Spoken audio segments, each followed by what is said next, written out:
Okemo Valley local Sammy Blanchette brings together fellow artists, entrepreneurs, family, and friends and talks about life, work, and everything in between. It's The Tasty Twist with Sammy B. Hey, I'm Justin Roman, also known as Spanky. Welcome to The Tasty Twist with Sammy B. We're going to start this off with a bit of a drum circle. A little jam. Ready?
Coming in hot. That drum session was certainly hot stuff right there. We just made that up on the fly. Spanky, that was great, man. Thanks, yeah. man. Thanks for Actually, I think me. that was led by Dougie, I think. That was. I was going to say props to Dougie starting that. First and foremost, once again, thank you, everybody, and welcome to another episode of The Tasty Twist with Sammy B. I am your host and producer, Sammy Blanchette, Okemo Valley TV. Thank you all. So, the name Spanky, how did we get to that? Years, I have to know. Well, I recently found out we're the same age, so you remember the Little Rascals movie came out probably right when we were like 5 or 6 years old. Yeah, maybe? So do not remember that. But anyways, I'm familiar. Yeah, well, I know you know. I remember Hey Arnold, man. Come on. Right. Back. Remember Doug and all that? Doug, yeah. Banging on a trash can. That's good stuff. Yeah. So the Little Rascals movie was like the remake of the original Spanky and Our Gang shows from the 50s. The 30s. The 30s, there you go. Do you remember it? Yes, I do. They weren't reruns when I watched it. That's right. So you know. I think it was my Little League baseball coach actually took our team to go see the movie. And at the time, I resembled Spanky from the movie. And immediately all my friends, my mom, family, you're like, oh, they thought it was so cute. little Spanky. And that nickname just stuck. Yeah. And, so besides your bandmates and your fellow employees, does your family still call you that? Yes, or absolutely. And then even in school, like obviously, first day of school went by Justin, but then it wouldn't take long for teachers to hear some of my buddies calling me that, and they were like, oh, what's this Spanky thing about? Yeah. Well, it's funny. We did a show recently. Jim Yeager, shout out to Jim. He said, why are you calling him Justin? I'm like, well, I don't remember if Spanky was appropriate to say or not, even though that's what people call you. When I made my first Facebook account, I tried to have it say Spanky Roman. Yeah. And they sent me an email that said I needed to show proof of ID that was my Really? Yeah, which is why my Facebook name is Justin Roman and my artist name is Spanky, my artist page. Yeah, no, that's awesome, it's man. pretty funny, Yeah. so I don't know. So take us a little bit down memory and history lane of your life and career so far. How did it all begin? You are are originally from the Bronx. You moved to New Hampshire eventually, and to my understanding, you have multiple degrees in performing arts. Is that correct? Or yeah, you went one degree from multiple multiple schools, right? Yeah, exactly. Although I appreciate that, we can maybe sure, We signing up for our master's degree now after this? If they ask for proof on my resume, I'll just say, watch this episode. You heard it from Sammy B himself. There you go. There's the resume. Yeah. Can I get a character reference? I have a master's, apparently. Did I miss a day of school somewhere? So, like I said, I'm born and raised in the Bronx. Shout out to Baychester Blues, one of my bands. I grew up in Co-op City, which is in the Baychester area of the Bronx.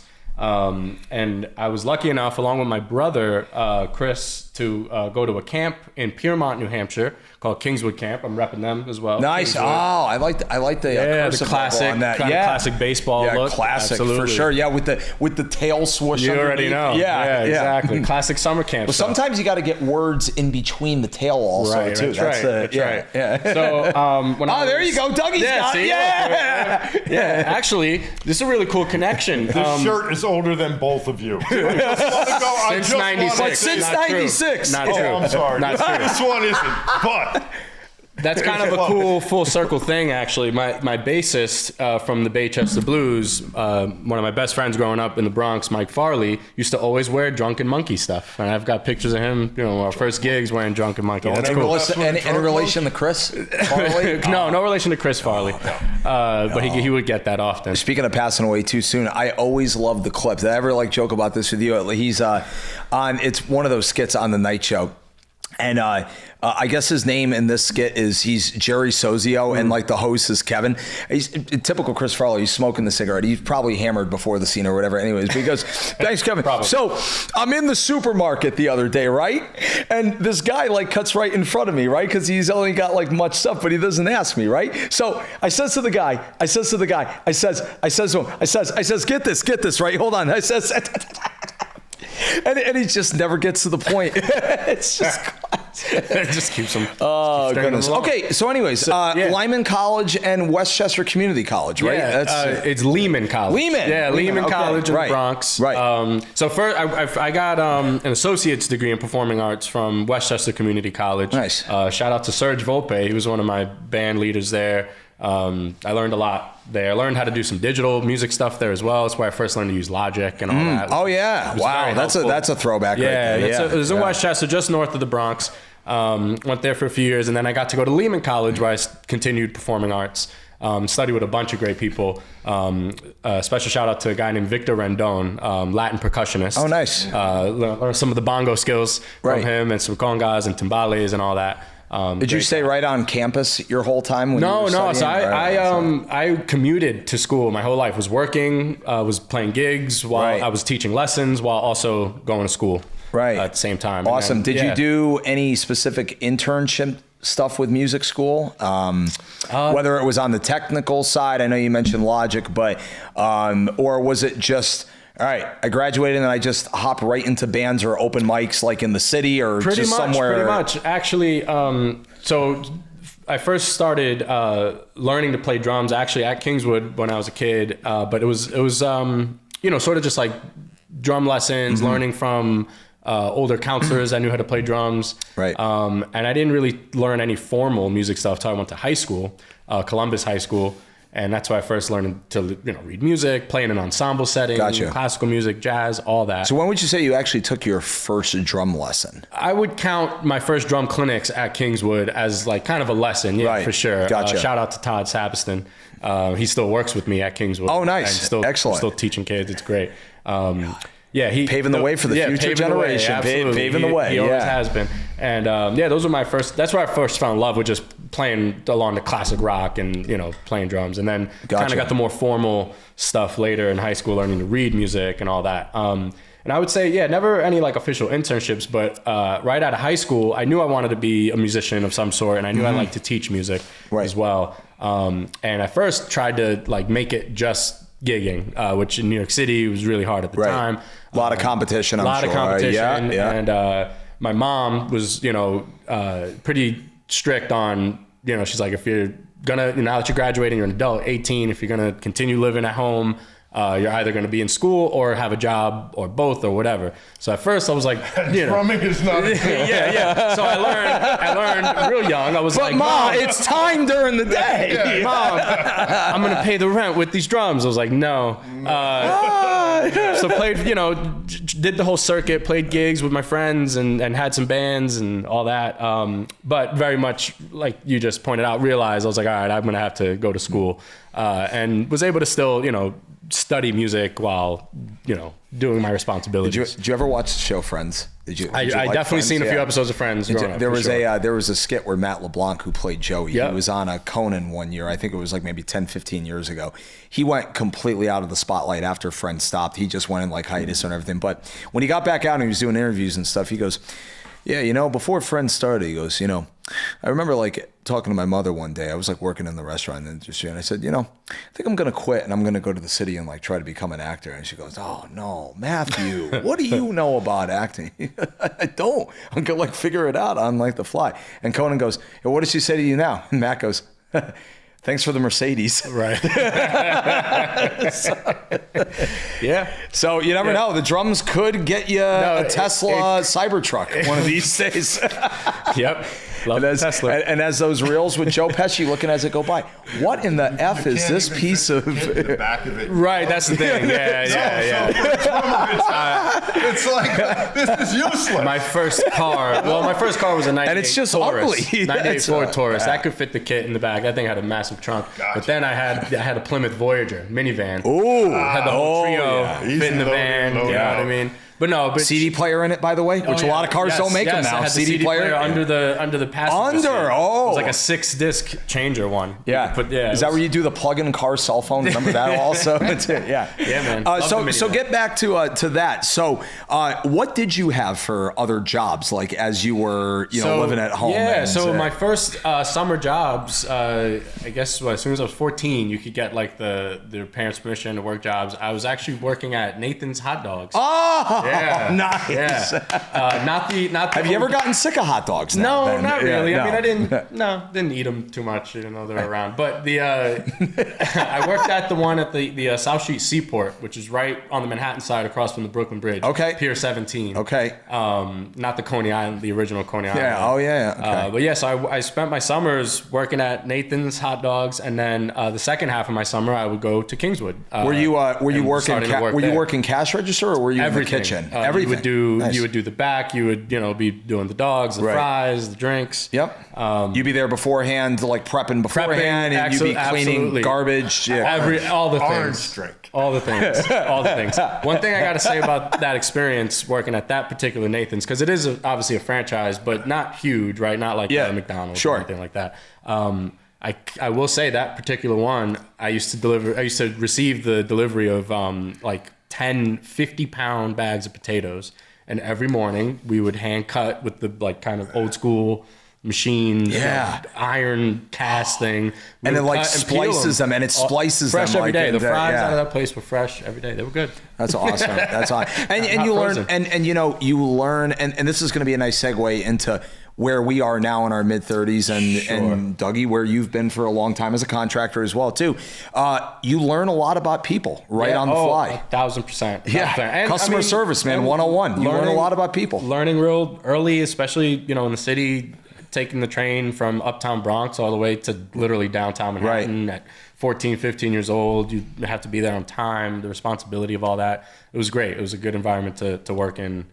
Earn your own money. I was about to say, probably you learn about savings early and everything, but and real life skills. Yeah, actually was able to buy my own guitar. Yeah, my first real guitar that I bought myself, and my first drum kit and all that. Which feels good when it's your money that you made. Like, absolutely, exactly. Absolutely. Okay, so back to music school.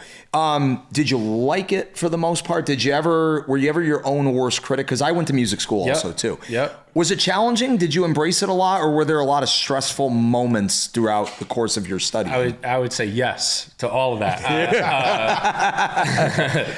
Yes. Definitely. With a capital Y. Overall, loved it for sure. But when you do any experience, when you go through anything, the cool thing about the experience is you're learning what you love, you're learning what you don't love. Right. And that only, helps you grow as a person and all that. But I loved, of course, the information, the useful information. Anything that helped me on my craft as a musician was always great. I guess one thing that I wouldn't say that I didn't expect, but you could expect anything, and until you experience it, you don't really know what it feels like. Right. Is I sort of, and Lehman College is not a specific music school, but does have a really good music program. Okay. I wasn't prepared for the competitiveness of it, right? I grew up kind of, not that in the rock and roll world there's not competition or anything, but grew up cutting my teeth with my friends in bands, and it was usually all like love and getting together and having a good time and whatever. And if all of a sudden you go in under this roof of a where university. Some of these kids were hoping to become part of New York Philharmonic or whatever, or maybe transfer to Juilliard or Berkeley or whatever, and you felt that competition.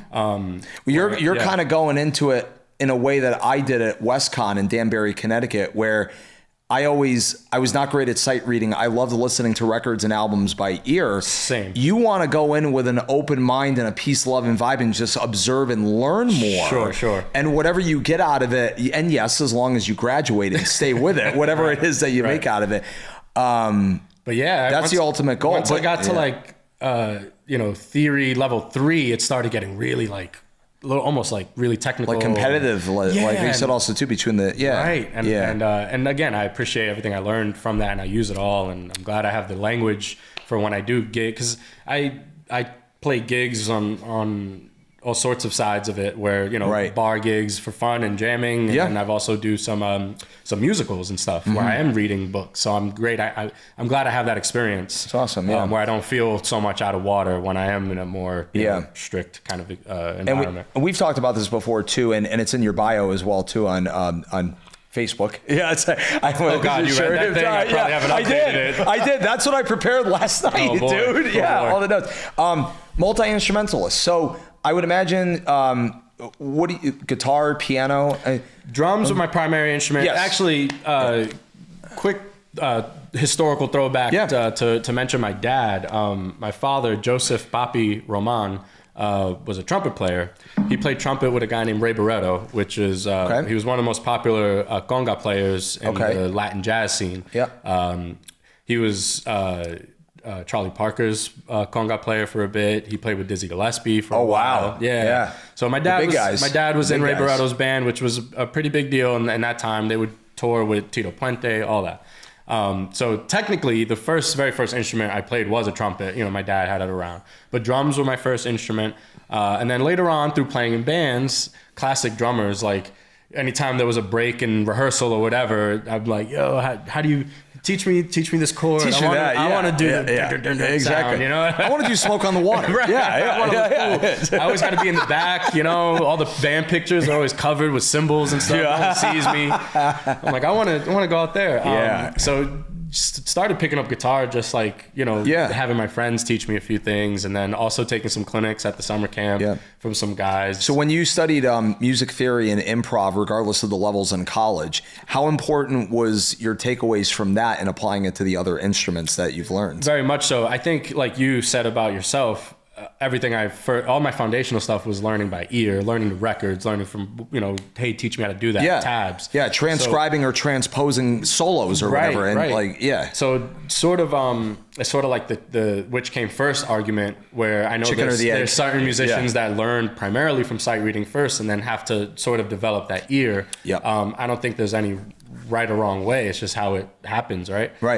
Depends on how your brain processes it also too, because everyone's different. It was huge to be able to sort of have the understanding of kind of almost scientifically or mathematically of what's going on behind these certain chord progressions, like why this chord progression works, and more than just learning it from a Beatles record, being like, oh, cool. Just sort of starting to get that progression. One of the things that was kind of cool and also a little, not disheartening, but learning in the theory classes how the formulaic way of composing music, where you actually don't need to hear anything, being someone that wrote and learned by ear, it was a pretty weird experience to just follow a set of rules. And then you could literally map out these progressions, and then you could listen back to it, on some program, and you're hearing a composition you made for the first time. like being played at you. Right. You know what I mean? Like Yeah. I didn't write it by hearing it. Right. I wrote it by following the rules. Yep. And then hearing it back, and it sounds like a Bach, 4-piece classical tune, and I'm like, whoa, that was pretty cool. Right. But also like took away some of the magic, I guess, of like when you listen to classical music, like, how are they doing this? And like, now I know how they're doing this. How are you able to, in the fun setting of performing bars, restaurants, or private events, for example, how are you able to blend the rules versus the fun? How are you able to piece that all together to enhance the fans' enjoyment and getting them to I will answer buy that into that? Specifically from a drummer perspective. Luckily, as a drummer, you don't really have to think too much harmonically, or you just got to be in the like beat, that, in the right? pocket. Exactly, rhythm, and rhythm's my foundation. Everything I learned after that, was pretty much, I think Dave Grohl has like the saying of when he started learning guitar, to him it's just a drum with strings. Like every instrument I learned. It is. Piano is just a giant Piano, debatable, has always been. Yeah, just with blocks. Piano is debatably falling between a string instrument or a percussion instrument, right? Well, technically any instrument, right? You kind of got to hit it to have it make a sound. There's rhythm to everything. Right. Yeah, there's rhythm a beat. rhythm is the common denominator between every instrument, no matter There's what. this kid, Marcin. Good Matthews, by the way, common denominator. Marcin play on an acoustic guitar. Yeah, exactly. It's incredible. Some of the rhythms and the Tommy melodies Emmanuel. he gets going. Right. Some of the stuff Chad Hollister does it. Some of the rhythms and some just blows my mind. Or how are they doing both at the same? You ever heard of John Gomm? No. John Gomm. John Gomm. He's a. I'm sorry if his team ever listens to this. I think it's he's some sort of a European just guitar player, very much like Tommy Emmanuel. Just the pitch harmonics with the fingers, no pick, and just the beats. He combines singing and just multi-finger tapping and harmonics at the same time, and he does that style. To combine all that and singing at the same time, and while singing is it's cool, and rhythm is what makes that happen. So also having pickups in your guitar that when you're tapping them, they're triggered to it. There's a little bit of going on. So Dougie, funny thing about that also too, I tried this one time years ago, and I forget where the technology is for it, but there are new sound enhancing pickup blocks that you can put inside an acoustic guitar, and you turn it on like a volume, and you have like a separate modem or a separate transmitter. Like you control the tone and the volume from afar, and you go outside and it sounds like you're playing to like a field or a massive audience of people. You almost don't even need a PA system sometimes. It's incredible. They've thought of everything. Yeah, they have. So one of my favorite things to do is sit around on TD20 and just create insane little things. Yeah. Because you could pull apart the sounds inside the brain and extend them, and some of them are created out of 2 or 3 different sounds, and you could isolate one of them, put it left, make it a little longer. There are so many things like I was doing, and then you could import things like Homer saying "don't,"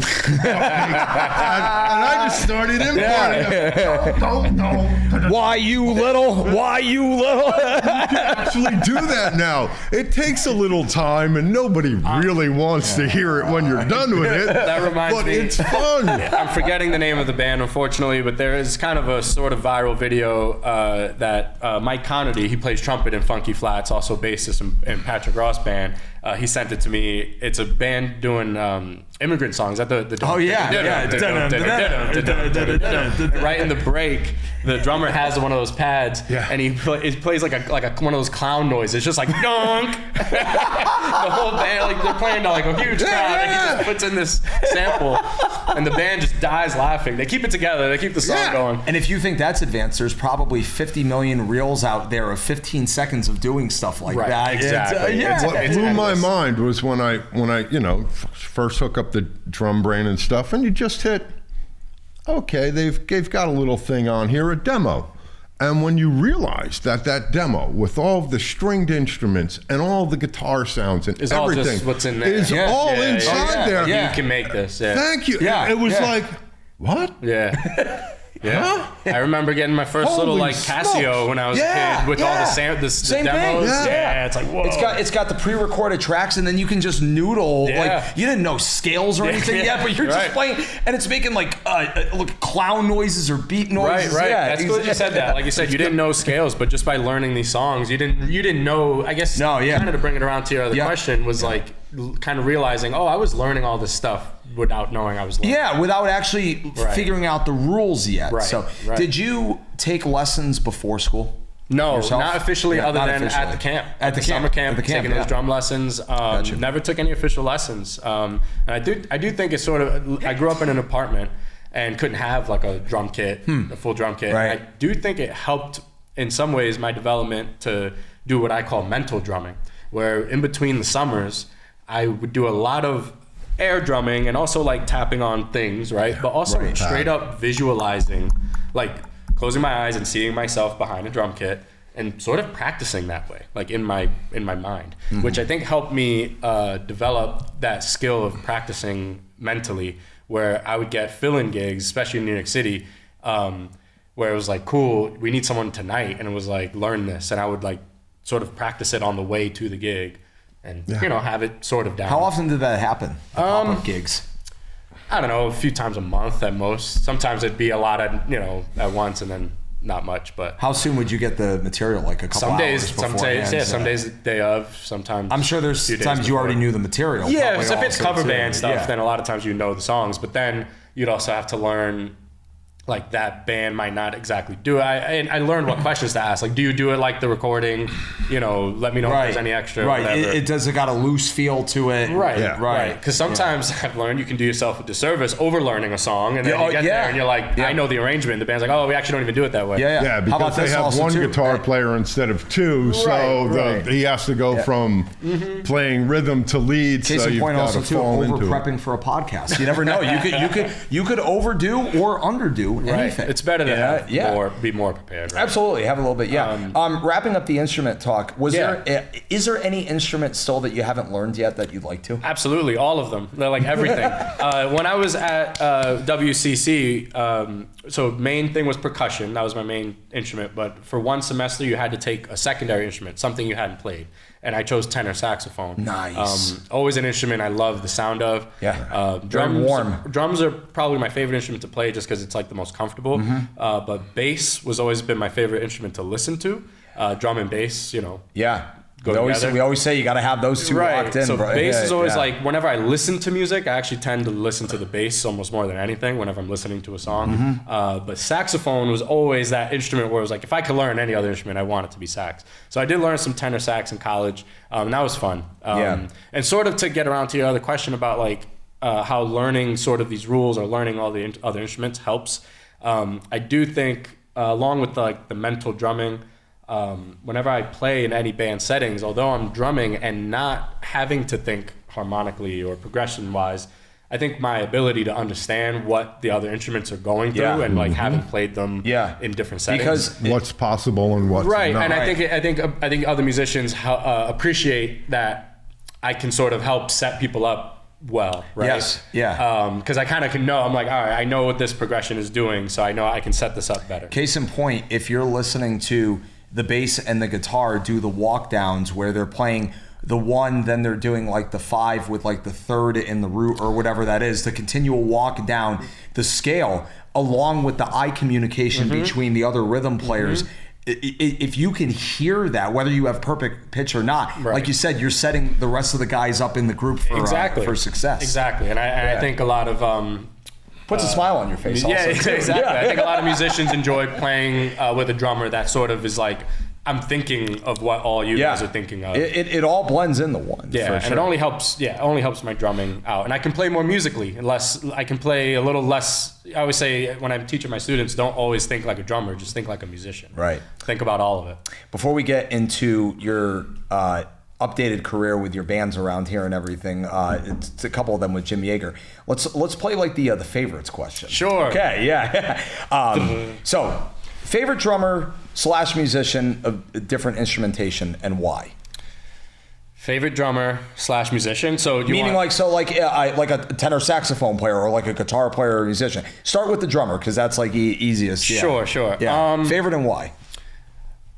I guess I would have to go by most influential as opposed to favorite. And a drummer I always kind of go back around to is Carter Buford, Dave Matthews Band drummer. Matthews, it's a good choice.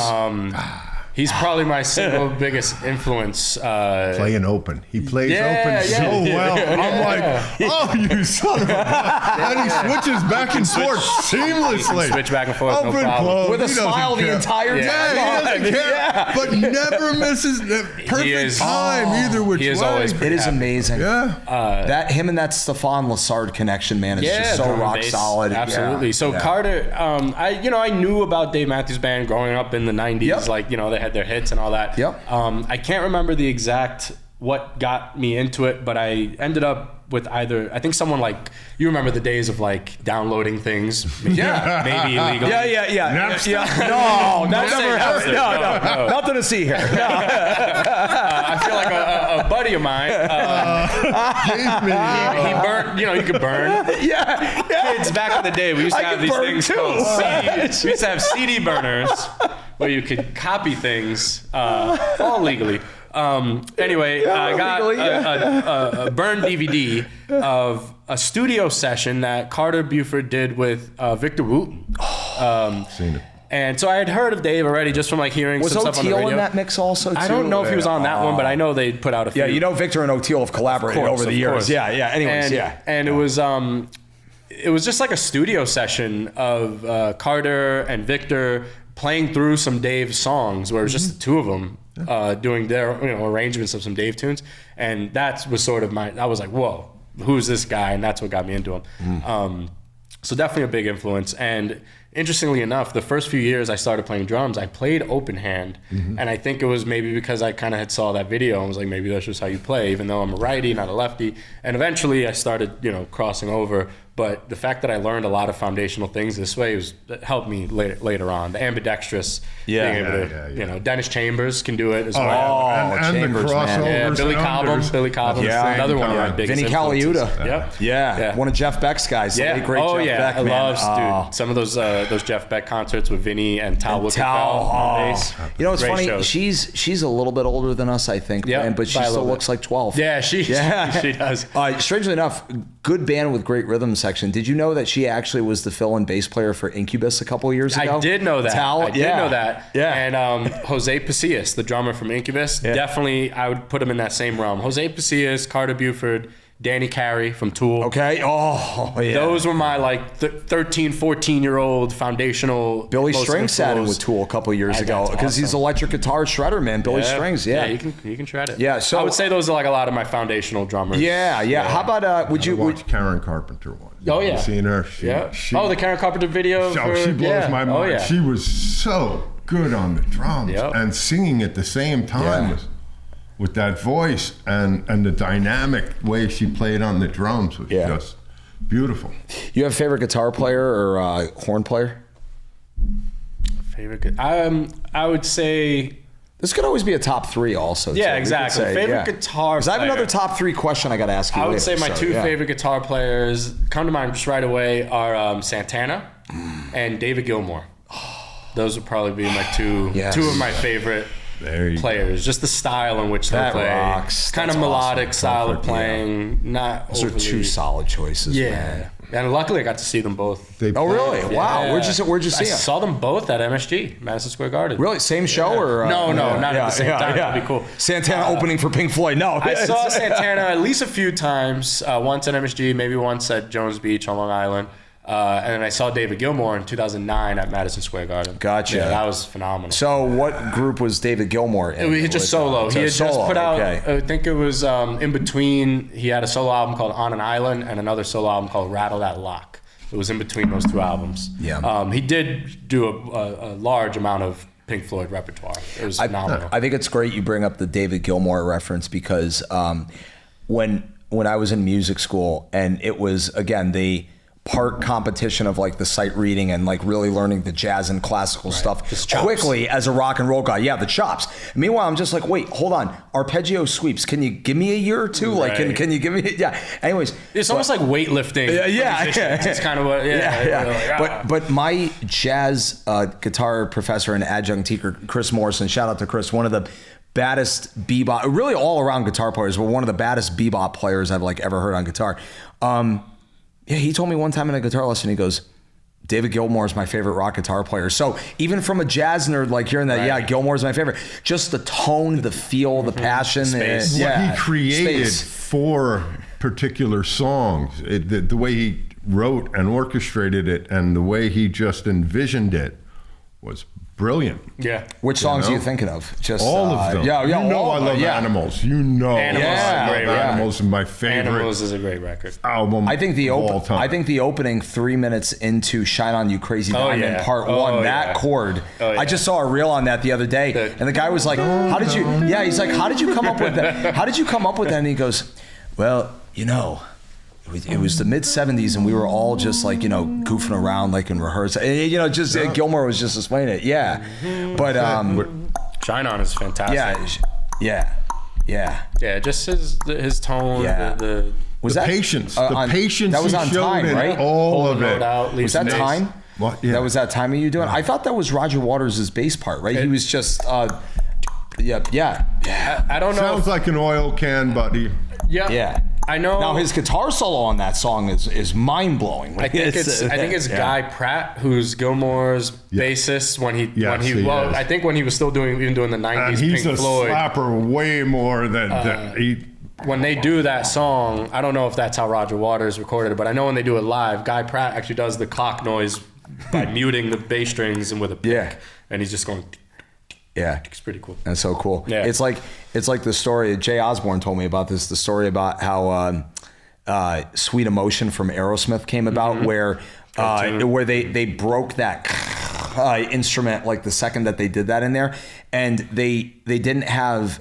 Jay told me this story, so I think I'm quoting it as best as I can. Telephone. So yeah, exactly. Squirrel, chipmunk. But I believe they did. By the end of this episode, David Gilmour had been there. Right, exactly. There. Yeah. So then, but Aerosmith didn't have the shakers that they were initially designing for that. So Jay said that they used sugar packets. Oh, I think I've heard this. Yeah. But they broke that thing, like whatever the not cowbell, but whatever the thing is called. With the steel wire and everything. Yeah. Okay. Cool story, Sammy. Anyways. Okay. Yeah. Now. All right. Do you have an all-time favorite band / album and why? I'm not trying to stay in the same realm, but this is kind of the abandoned island question, right? Like, you could have the one desert album. island. If you could have favorite food, favorite albums, right? I love that. Or one band, I come back around to Pink Floyd, to be honest. And if it were one album, it'd probably be Dark Side, which I know is like real, real original. All right, what's number 2? What's album number 2 after? But if I always said if it could just be like one recording, it'd be Echoes. Just the recording of Echoes from the Live at Pompeii. Yes. That's my deserted island. If I could only have one song. Nick at some of his best ever. Absolutely. They're all bare-chested. That boom, boom, it's phenomenal. Keeps zooming in on Roger Waters' bass, and then what a great piece of art. Behind the amps and the camera work was so cool. They're playing to no one. It was really, really cool. But the trippiness of the segue from the first part to the second part.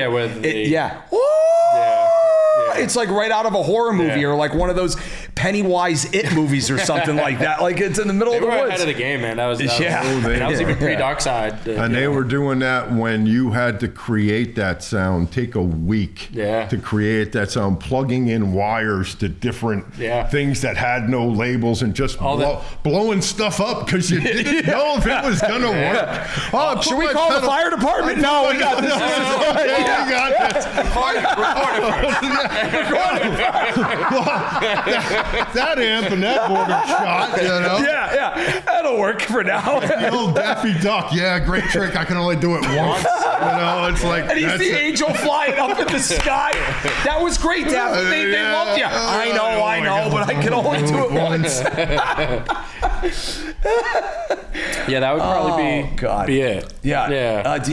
You got to have a second favorite album by Pink Floyd from the 70s, right? Well, from the 70s. After Dark Side would be Animals. It's just Animals. Wish You Were Here. He's on his game today, man. I'm telling you, Justin, you're on. Spanky, you're on your game today. Yeah, that's what it comes down to. I mean, and I didn't. That's my favorite stuff. If I had to answer the question straight up, but.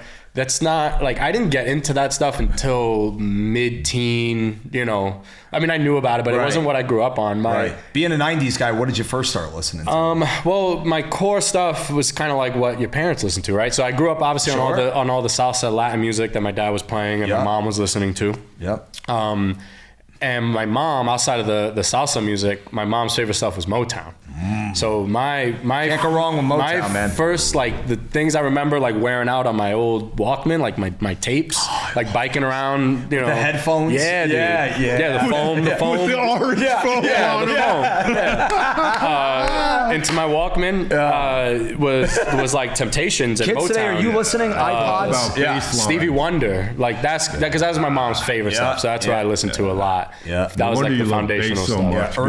All the bass lines that make those songs. Earth, Wind and Fire, Aretha Franklin. The Commodores. The Commodores. Some good stuff. Yeah. That's that's what my mom had on that and all the Latin stuff. Fania record label. If anyone listening that's looking to dig into some Latin music, that's the record label my dad was on with Ray Barretto. Fania Records, great record label. That's awesome. Founded in Spanish Harlem, all Bronx. New York stuff. That's really a great story also too, the Charlie Parker connection with Dizzy Gillespie, man. That's going back. Yeah, look up Ray Barretto's whole discography. Yeah. It's fantastic stuff. Fast forwarding to today with Private Lessons and your three bands, the Red Hat Band, and then Jim Yeager, Funky Flats, and the Magic Box Band, or the Jim Yeager Trio, whatever we call it.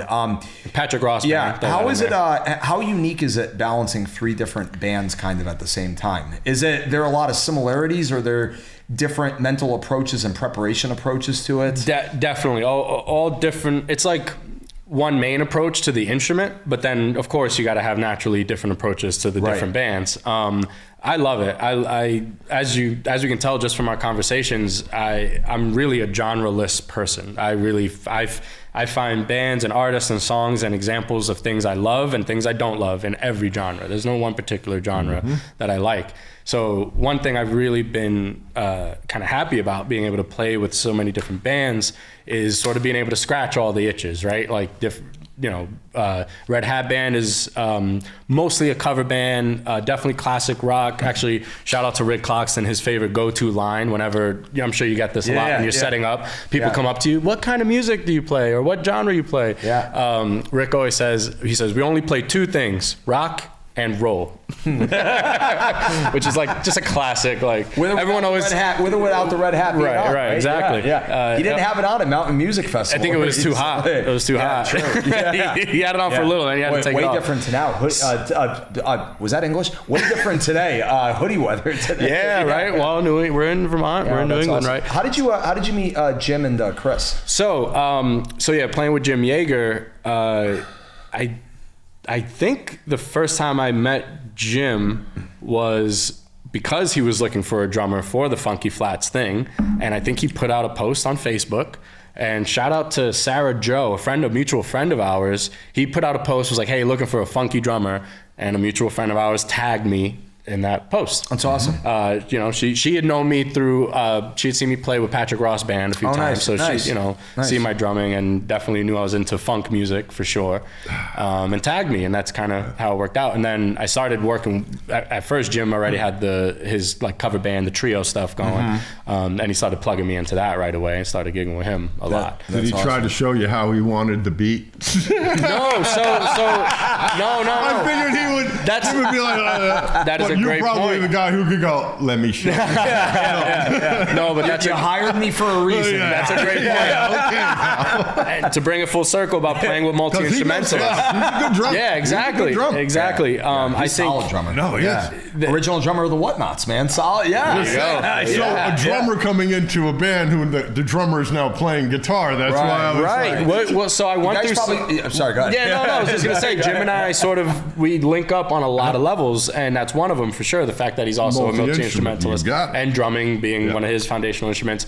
I went through a similar thing with Baychester Blues. I played guitar in this band. Oh, nice. And the drummer from this band, my boy Danny Castro, I met him because I was actually teaching him lessons for a bit. And we just became good friends, and he became the drummer. So there's definitely something, I think, about if you play drums, about, obviously being picky, I guess, about who your drummer is, or at least having that relationship with your drummer. And I do know for a fact, we blend so well together playing because he's a drummer, and we think rhythmically first, and that's why I came together. Well, I enjoy his meter playing is pretty impeccable. That's the good thing about guitar players. Like Sammy's meter is right there. Absolutely. And I just love guitar players whose meter, when they go to sing, it doesn't jump. It doesn't fluctuate. You can lock into it. It makes playing so easy.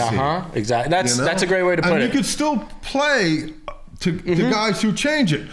But that first time through it, you're like, all right, the second time through this, now I'm going to just fill it out the way that they're filling it out. Exactly. I learned a long time ago that there's sometimes this misconception with singers or guitar players of the bands. Like the general perception is like everybody that is not a musician could be like, well, you guys are the front man, you're the leaders, blah, blah, blah. Maybe. However, you may have the looks and the smile, but the rhythm is so important, man. Bass and drums, but also it comes from years, not just music school, but it comes from years of metronome practicing. Just laying bricks. And by the way, all those solo acoustic shows, that some people say it's like pros and cons of playing by yourself or playing with a band. That looper pedal I've had for years, it's really been my practice for learning rhythm and dynamic, man. And so I love making sure all the other bandmates are in the pocket there. Oh, it's gotta be. There's the time to solo and there's the time to mingle with the audience. But then it's like, okay, here we go.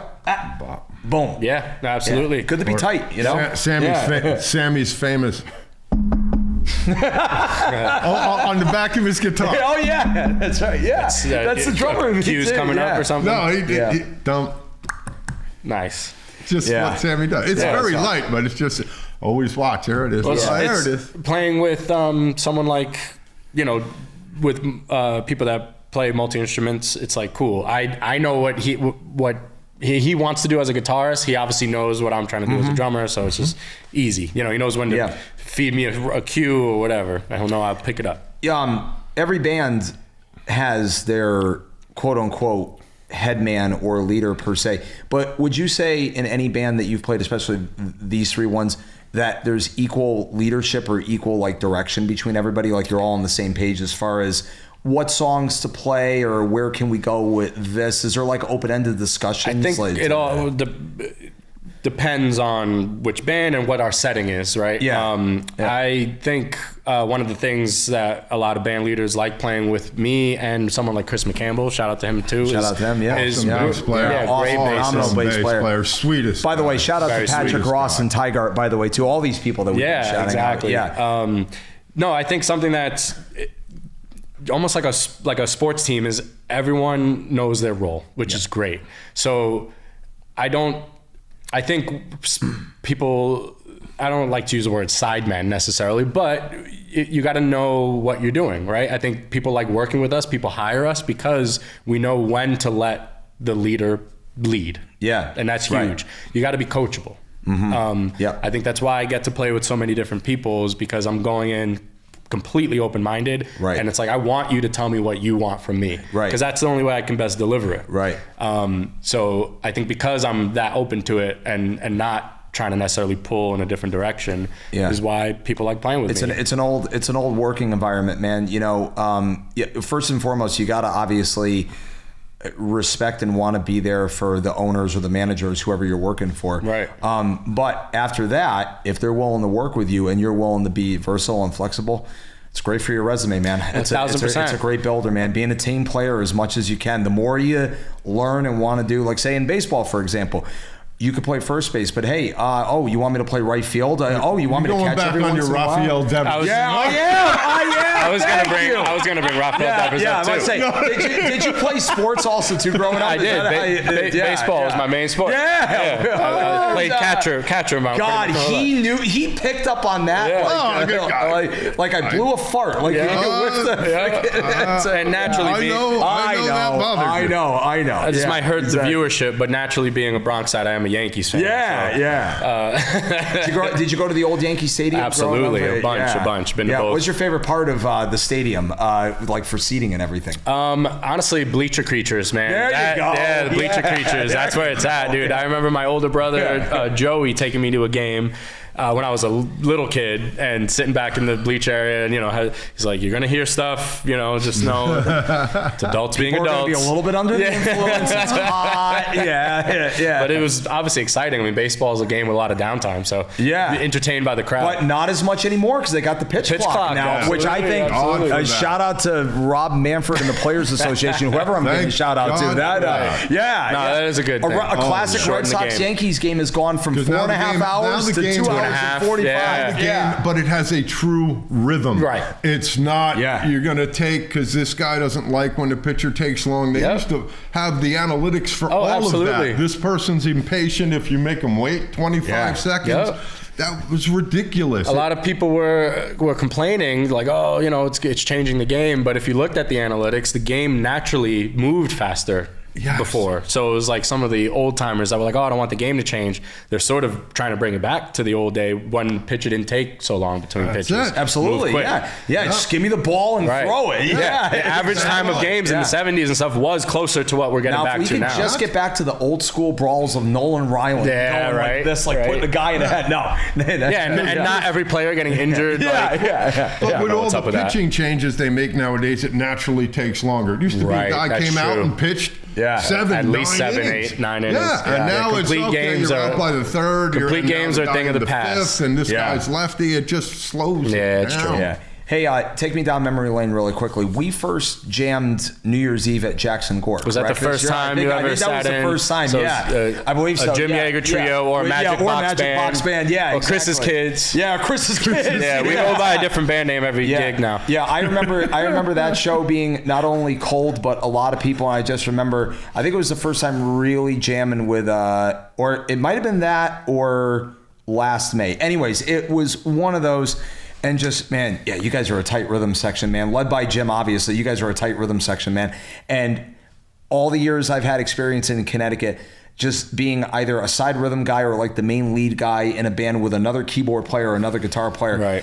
It's where I learned a lot about dynamics, and I was just having a blast with you guys, man. I'm like, this is fun. This is a hot group. It was awesome. I had at that point not met you yet, but just through the mutual friends and obviously playing music around, had seen a bunch of things, social media and videos of you. So I was definitely excited to have the opportunity, and it is refreshing.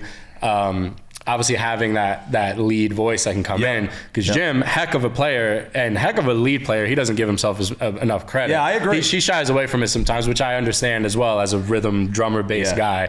I understand that. So it is nice to have, we can just lay down the rhythm and have someone like you come and shred over it. And I could tell right away from playing that you understood the push-pull of dynamic, and I could tell that you right away picked up on the fact that I was listening to what you were doing, and any lick you were doing or whatever, I was going to try and emphasize it or support it. And it was so much fun. Was this your first time this year, 2025, playing Quechee Balloon Fest and Mountain Music Festival? No, so Quechee Balloon Fest, I think this was my third time playing it. I played it the first time, I believe, with Patrick Ross Band.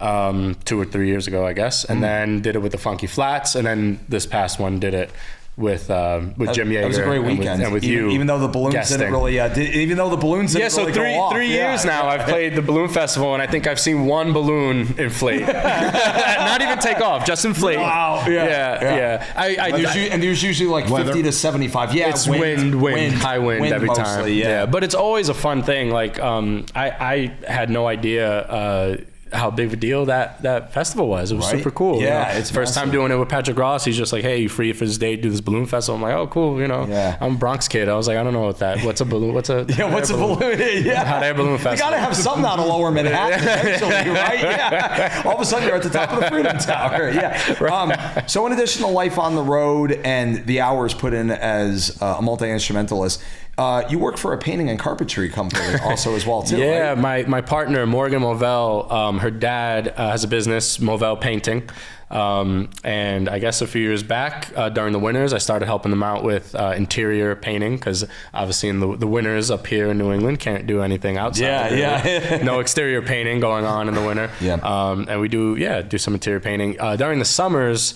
I work at Kingswood. I'm their groundskeeper. I do all the lawn mowing around. Wow. During the 7... You pop in for a lesson every once in a while too. Exactly. Yeah. During the 7 weeks when the kids are there, I do a lot with the music stuff as well. Teach a lot of drum clinics. We have an awesome music staff at Kingswood, and a lot of great stuff goes on there. So in the summers and kind of the fringe months, I work at the camp doing all the ground stuff. Right. And then throughout the winters, I'll help the family business and that's awesome. I do help with the painting and carpentry stuff. How do you like life up north compared to the 5 boroughs? I love it. I absolutely love it. Like I said, way different pace, right? Yeah, way different pace. How I joke with people that the Bronx is the New Hampshire of New York City. Oh wow! I actually never heard that one. It's the most north. It's up there. It's the only borough out of the 5 that's actually connected to the mainland of the country. Up to Westchester. Up the Hudson Valley, right?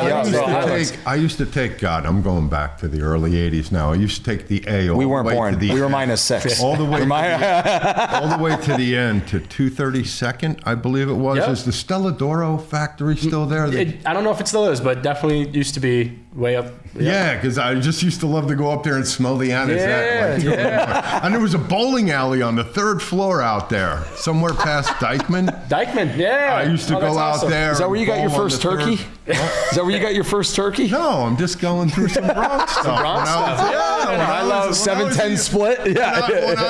When I was 18 and 19, I used to go from Bergen County, go into the city, and just... That's awesome. What were train tickets? Yeah, that's all upper west side of the Bronx. Yeah. What were train tickets? $3 back then? Right by the Cloisters Park there, right up top Manhattan. He lived right off the Cloisters. The Cloisters, beautiful area. Oh, that's such a cool area. That's a great park. We used to skate in there and ride on bikes in there. Oh, that's cool. That's awesome. We had those connections. Yeah. Is it challenging sometimes balancing a real job and then 3 bands and lessons? Tell me about it. Yeah, definitely challenging. Probably a dumb question, but no, no such thing. It's definitely challenging. This past winter was probably the first winter that I took a go at bridging the gap between my seasonal job with trying to work full time doing music. So did whatever income I had was off gigs and teaching lessons. And helping out here and there with either painting or actually, funny enough, my buddy Aaron Daisy runs a plumbing company. And he hired me to do a few things. So, let me know if you need some help. I know what a street 90 is, and just remember, hey, just remember for your customers to pay you. You know how to drill holes. Yeah, I know how to measure pipe. No, we'll get there. Drilling holes steps. is the important. I know about pecs. There you go. Yeah. Hammer and a nail. I get that. Do you write your own original music? So with Baychester Blues, we actually have 2 albums still up on Spotify from back in 2009, 2012, 2013-ish area, and wrote a lot more original stuff then. It's been a long time. I've definitely, since moving up to this area full time, have definitely become more of a working musician, working drummer. Mm-hmm. But I am looking to spend some time maybe this winter getting back to some original music, more creative stuff as well. Is there, I know you say you're genre-less when it comes to learning stuff. Right, but when you're taking jobs. Right. Yeah. When you're writing though, how do you tend to write? Does it lean more towards happy, sad, blues, jam band, reggae? Does it depend on your mood? Do you come up with a beat, or do you sit down with a guitar and play out a rhythm? Which do you like? That's a great follow-up. Absolutely. Great follow-up. I would say my influence of my mix of genres comes out in my writing. if you listen back to the Baychester Blues stuff, one record will take you through, one song sometimes will take you through a few of those genres. Can people find that music online, by the way? Yeah, it's on Spotify. Just, check out Baychester Blues. You have a Facebook page or Instagram We for do, them? except it's been defunct for a long time. Yeah. Those two guys still live in the Bronx. Danny Castro is very much active still, playing in a bunch of bands. He's kind of doing what I'm doing up here. Down there he plays, classic drummer that plays in too many bands. But definitely check out his stuff too. If you listen to that stuff, it goes through all the genres. You could hear our metal influences, our funk, our blues, all that. That's awesome. As far as songwriting approach, I definitely, some stuff can start from a rhythm, like from a beat, where maybe I'll write a riff to a beat, but a lot of times it would be just from kind of sitting back on the guitar, noodling, coming up with riffs, seeing where it goes. Definitely music first, more than anything, and then maybe some songs are instrumental, and then maybe I'll find lyrics. And that's where that theory and ear training will come into play, where you know where the 1-4-5 and where the 2-5-6-1, the old jazz, like where that would like blend. And gives me a few more options at least to not only rely on you know what sounds cool, but just being like, oh cool, let me try going to this chord or whatever. Here's a fun question that Erica, my girlfriend, shout out to her, love you, helped me design the interview process last night. If you could hear one song for the first time ever again, what would it be and why? If I could hear one song for the first time. And that got me thinking last night too. I didn't come up with an answer, but it's a pretty deep question. I thought it was a very good question. Made your whole body just goosebumps, not the hair, your whole everything. Or your brings it back to a memory in life. Your hat came off. It was just. This isn't the Wizard of Oz, Doug, with the tornado. But anyhow, I'm like, man, I need to hear some of the songs you heard. Maybe the answer. What do you got in your 8-track? Maybe the answer to this question I haven't discovered it yet. Ooh, yeah. For next episode. For next time. Man, that's a really tough question. We can come back to it. Yeah, let's come back to it. Yeah, absolutely. It could be a top 3. Yeah, and I don't want to just throw echoes for every answer. Right. Now, real quickly, we're going to wrap things up here. A couple other questions. Speaking of top 3. All right. Top 3 live shows you've ever seen. Ooh, top 3 live shows. I know what you're thinking. Does it have to be just 3? No. One of my favorite shows ever was seeing Earth, Wind & Fire and Chicago together at Madison Square Garden. And they did this really cool thing on that tour where I think they alternated who went first depending on what night you saw them. Really? Wow, that's cool. Yeah. Wow. It wasn't necessarily one was a headline to mix it up for the audience, right? Yeah, and I bet for the band, maybe for musicians probably, as well. Yeah, sure. Keep it real. And they also did this really cool thing where they closed together. Yeah. Which was amazing. Yeah, you gotta love that. Yeah, what's cool? I mean, Chicago obviously has their 3 horns, trombone, sax, and trumpet. Throw them all up there. Throw them all up there. There was, exactly. In a pile and everybody run and grab one out of it. At the end of the night, there was probably like 20-something people. Just one common denominator. Let Terry Katz solo on every single song possible, because that guy is a bad man on guitar. On guitar. He's absolutely. A bad man. Chicago is one of my favorite bands, the early Chicago, because of Terry Katz. Right. His early stuff is...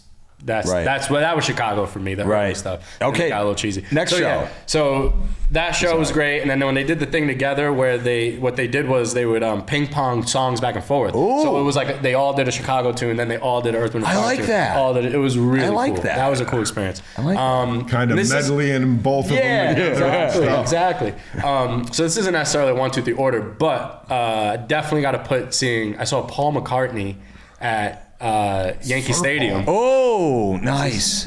Oh, there he is. Oh, Mr. Paul. I saw you at Yankee Stadium, which was totally cool. What year was that? I want to say 2009. First year of the new Yankee Stadium. Yeah. There you go. And that was kind of cool because they had... How does a Red Sox fan know that? I have no idea. I do. That was cool and then he had Billy Joel guest with him, which was a super surprise. And when, a lot of bands will bring out a guest artist and they come out for 1 or 2 songs. Now, that's not the first time they've collaborated. No, definitely not. Billy Joel idolizes Paul McCartney. And Billy Joel came out and was like, cool, we're going to get like a Billy Joel song. They basically did a little mini set where they kind of did the same thing. They did a few Billy Joel tunes, did a few Paul McCartney tunes. That's awesome. That was phenomenal. Yeah, That's Paul's awesome. library is so massive. Yeah. Obviously pulling stuff from the Beatles, from the Wings stuff. It was that was a great from Billy Joel's catalog. And I don't know, I don't know exactly how old he is now, but 83. So I don't know what that 83. means. How old he was in 2009? That's too many numbers. But 60. I don't know. 68. I'm impressed. 67.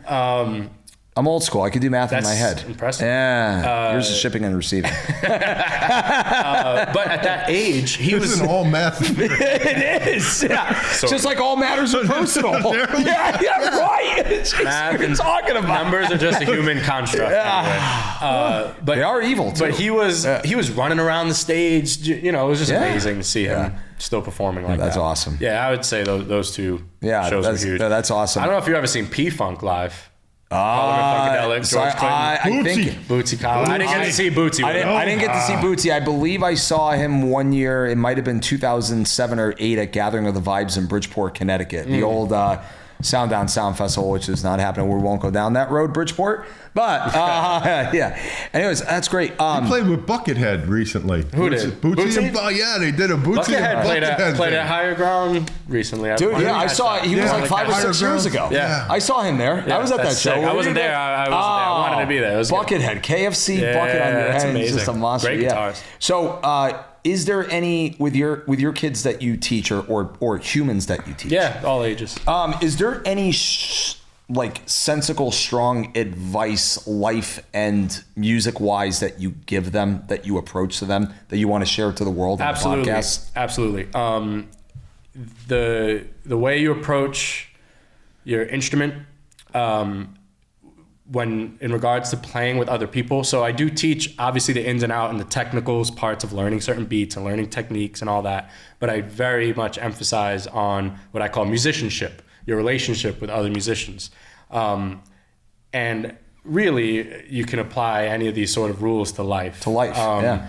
And I know, that sounds kind of cliche and all, but no, it's all relative though. Learning how to properly play with people, learning when to give space to other. Remember we were talking about some of these younger bands that are phenomenal, but they haven't learned yet through experience how to give space to others, right? Great technically, but conversation. How many times have we spoken to people? Yeah, you're right. Exactly. Exactly. They're not giving space for others to talk, or they're not listening enough, or whatever. Right.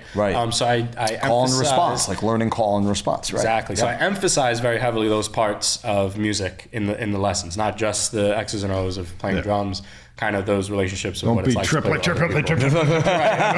to not walk over people. We don't want Bonham this evening. Right. And bring it down. And knowing time and place. Stubblefield. One of the straight pocket, straight field. That's it. There's times where you need that.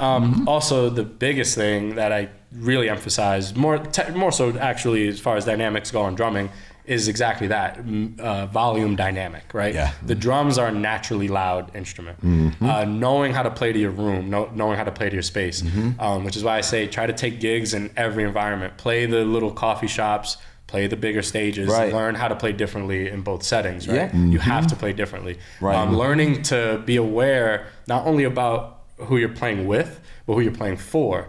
Learning to read your crowd. If you're doing sound check, or if you're at a restaurant or a bar or whatever, and you're starting to set up and you hit that snare and you already see 2 or 3 people doing this, read that, learn that. If you start 100%. Your first song and you notice people are gravitating towards the back, learn that. Learn to react to that. Realize you got to play quieter. Learning how to play with energy, but reserved and quiet is a challenge and a skill all in itself on the drums. How can you make your drums still sound good? How can you not feel like you're dragging and still have energy but play quiet? And that, I think, is something a lot of musicians don't take enough time on. It's a whole lot of reading the room, man. Reading the room and balance and moderation of everything, like mixing it all. Mixing yourself, right? I've seen some drummers take B8 cymbals and Hello Kitty drum kits and make it sound incredible. Yeah, absolutely. And Powerpuff Girls drum kit. Rory Nolan, I don't know if you know Rory from Le Special. Oh, yeah, know the band.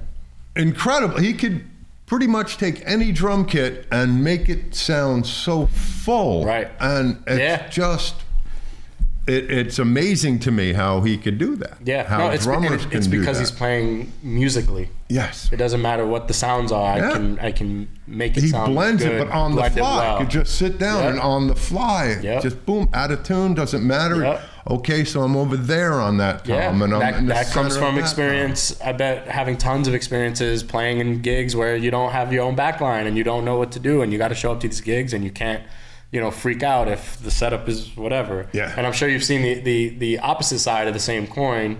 Drummers that have like the nicest gear ever, or musicians in general. They're too loud. 40 pieces of it. It's like Neil Peart? Yeah, Neil Peart. Yeah, well, at least too Neil much Peart to know how to carry. play it. right. That's too much to carry. Yeah, way too much to carry. But that's one thing. Playing with all these bands and doing as many gigs, my setup has shrunk. Yeah. One less tom than I used to have. Yeah. 2 less cymbals than I used to have. Less is more. That's a big one also, and, too. Right, Yeah. learning how to still play dynamically and Right. have fun and do all that with only one crash, one whatever. Absolutely. Yeah. Guys, once again, we're hanging out here with Spanky Roman. His first name is Justin, but he's called Spanky. Yeah. You have any big events with the 3 bands that you're looking forward to later on this year and beyond? Yeah, so I've got a few gigs lined up with Red Hat Band coming up. I know I have especially since we're in Ludlow, I think I have an Off the Rails gig with shout out to Off the Rails with the Jim Yeager Trio Magic Box Chris Kids Band. That's mid-September or something like that. I got to get a shirt and just make one up like that and just wear it when I It'd be stand kind in of front funny, of you. actually. Put all 3 every on band there. name he's had, but crossed out. No, that's what I'm like. Let's get it. Okay, that's done. Yeah. Continued on back. Absolutely. It's page 2. So yeah, kind of continuing some of my usual circuit, kind of gigs with those bands. And I have some weddings coming up with Patrick Ross Band, I believe. And then something I'm really looking forward to. I had the opportunity last fall to play in the pit orchestra for a lyric theater company. Their production of Newsies, which was in the Flynn in Burlington. Which was great, and I've got the opportunity, thanks to them, to do a chorus line this fall coming up. So, on a kit or timpanis? Drum kit. Okay, so drum kit. Be a drum kit. A little bit of auxiliary percussion. Yep. And then there's a guy, Howard, shout out to him.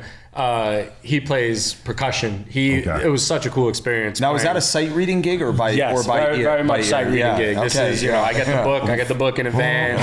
we have a conductor. The real book in B flat, volume 57. Right. So I have that coming up in November, which was a really cool experience last fall. I'm happy to get to do that again. And I get to play at the Flynn for 4 or 5 shows straight for a whole weekend, which is fun. That's awesome. Nice venue.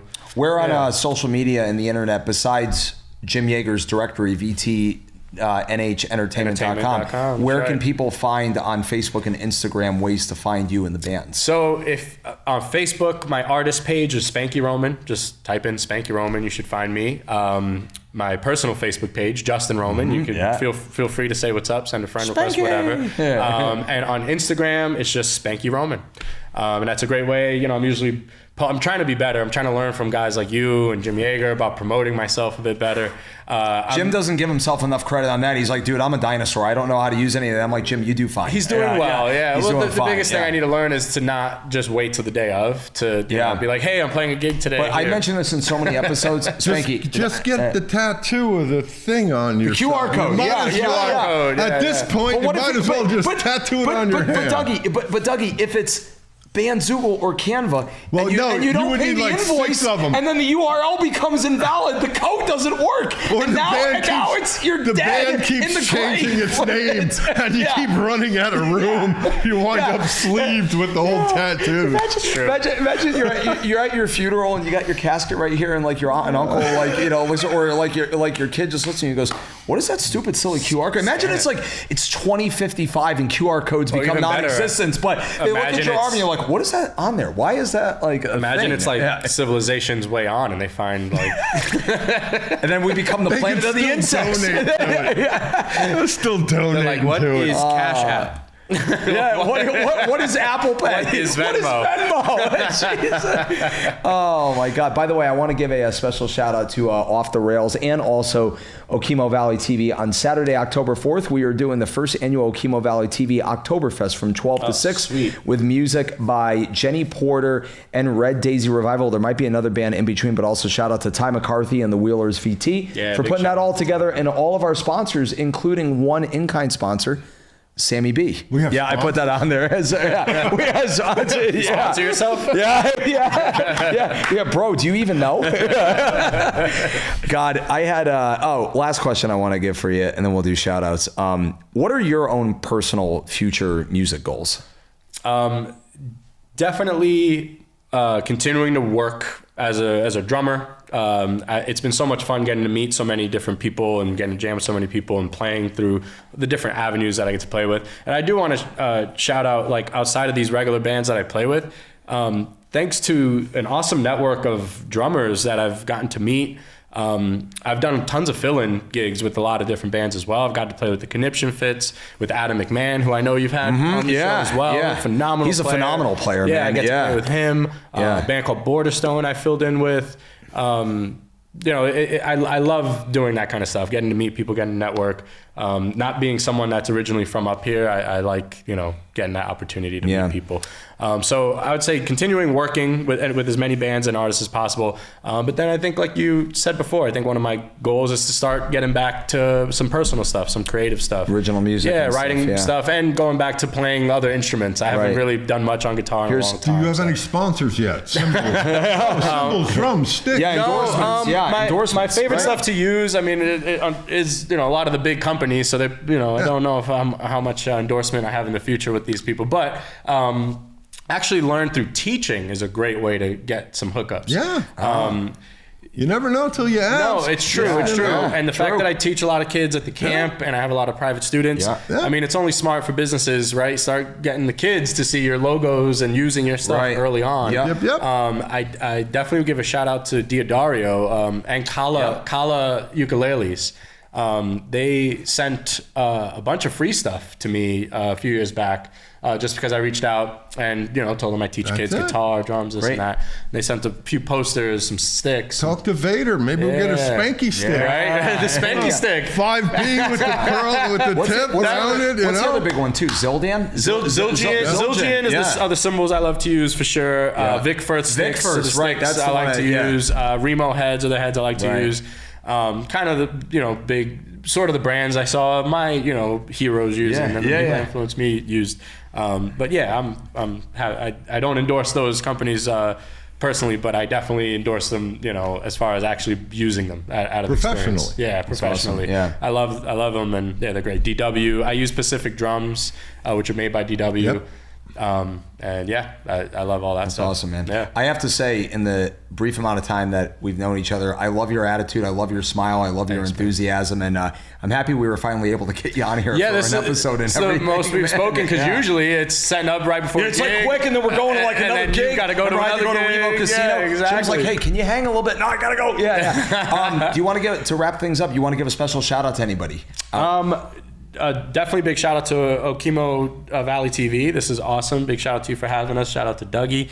Appreciate you being here. Yeah, Morgan. Shout out to Morgan. Shout out to my photography. My partner Morgan. We're having the patience to sit around through this stuff. Yeah, like you said, she has to sit around and hear me talk most of the time. So the fact that she just like Erica has to for me. We started this whole thing. We brought it all the way back around. Full circle, right? Absolutely. Drum circle, full drum circle. No, just definitely big shout out to my mom, of course. Mom, I'm on TV. She always was supportive. Paying the bills. Always was supportive. Yeah, exactly. I am making money playing drums now, Mom. We love you, Mom. Absolutely. Big shout out to Kingswood, the Whiffler family. If it wasn't for them, I would have never found out about New Hampshire. I wouldn't be up here. I fell in love with it at a young age and knew I wanted to move up here pretty young. And shout out to all the musicians that I play with. Actually, I give a specific shout out to Patrick Ross's original drummer. I'm actually unfortunately blanking on his name right now. I haven't spoken to him in so long. But this is why. I remember too. Yeah. Oh no. We'll go back and edit. His name. Anyway, it's a good story as to why you should just like get out there and talk to people. I met him at the gas station in Bradford, and I noticed he had a drum kit in the back of his car. We were just by the Hungry Bear? Yeah, right by the Hungry Bear. Actually, that's where I'm playing with Red Hat Band next. Shout out to Hungry Bear, yes. Hungry Bear. Yeah, right. I was getting gas right across from him, noticed his bass drum in the back seat, and, of course, oh, you play drums? Oh, you play drums. Oh, Zildjian? Yeah. Mine's 1973. And is that brick wood or is that plywood? Oh, is it maple? Birch? Oh, ash. It's ash, actually. So yeah, we exchanged numbers and like kept in loose contact. And then out of nowhere, like probably a year later, he sends me a text. It's like, hey, I'm looking to slow down. Do you want to drum in the Patrick Ross band? And I was like, sure. And that was kind of, one of the first popular bands in the area I played with. So it's, shout out to him for being here in thinking Ludlow. of me. Well, being here in Ludlow, you're in the right market for that. Because Patrick Ross is a wonderful business owner, wonderful friend, and a big name around here. Yeah, right. Yeah, that's awesome, man. Dougie, phenomenal. your turn. Shout out to anybody on this episode. Oh boy, you caught me off guard. You got the Grinch smile. You got the Grinch smile. We'll have to edit this. No, shout out to Okemo Valley TV and all the wonderful people that they touch every day. Yeah. I'm going to give a special shout out, regardless of when this gets aired, to Singleton's General Store in Proctorsville for a wonderful barbecue event this past weekend. My first time playing there. I'm looking forward to next year. Dougie sat in also too. Hot as all hell. I said heck, hell, whatever, one of those terms. It was a great time. And now, back into the center for all of us to see. For this episode of The Tasty Twist with Sammy B, Justin Roman, Spanky, Dougie Marsh. Thank you guys. Have a great time.